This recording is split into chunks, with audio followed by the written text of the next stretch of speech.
Your bright idea sent Chase back into Willow's orbit. I need help, and you're the only one who can give it. I would hate for you to lose everything. I don't know if I'm ready for that just yet. With all due respect, it's not really any of your business.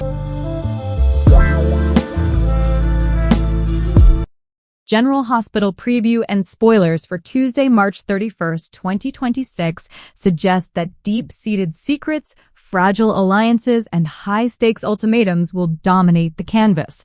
From the sterile halls of the ICU to the cozy booths at Bobbie's, every character seems to be standing on the precipice of a life-altering decision. The morning kicks off with a frosty encounter at Bobbie's. Nathan West finds himself in the crosshairs of Felicia Scorpio, who apparently cannot resist playing matchmaker or peacemaker. Felicia attempts to nudge Nathan away from his burgeoning connection with Lulu Spencer, perhaps hoping he might redirect his energy toward mending fences with Maxie Jones.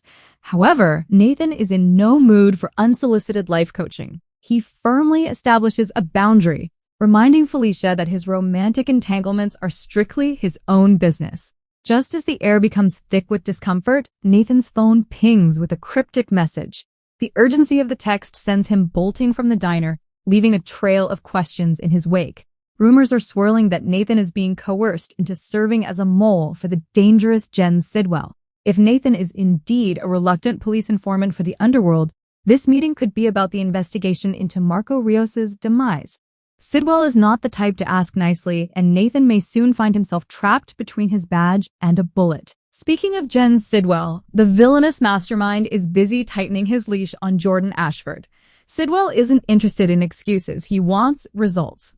When Jordan attempts to push back against his demands, Sidwell drops a chilling ultimatum. He makes it clear that her entire world, her career, her freedom, and her safety could evaporate in an instant if she fails to comply.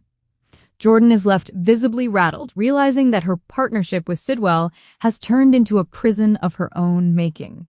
At the hospital, Curtis Ashford arrives with a heart full of hope and a head full of plans. He presents Portia Robinson with a major proposal centered on their future and baby preparations. Curtis likely expects a joyful yes, but Portia's reaction is anything but celebratory. She admits she isn't ready to take this leap just yet. Whether it is the pressure of a nursery timeline or lingering doubts about their stability, Portia is clearly uneasy. The situation becomes so awkward that Isaiah Gannon eventually intervenes, sensing Portia's distress and suggesting that Curtis give her some much-needed breathing room. This rejection could signal a significant rift in a relationship that was supposed to be moving toward a happily ever after. In the ICU, the atmosphere is clinical and tense as Lucas Jones seeks answers from Ross Cullum. Lucas is desperate to know if Cullum remembers the identity of the person who shot him.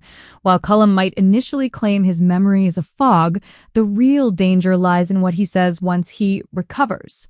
There is a strong possibility that Cullum will point the finger at an innocent Jason Morgan just to simplify his own legal or personal problems. Alternatively, he might keep the truth to himself, planning a private vendetta against the real trigger puller. Finally, the Quartermaine orbit is destabilized by Brook Lynn's mounting fury. She is livid with Michael Corinthos for suggesting that Harrison Chase turn to Willow Cain for help. While Michael views it as a pragmatic move given Willow's new political influence as a congresswoman, Brook Lynn sees it as a recipe for disaster.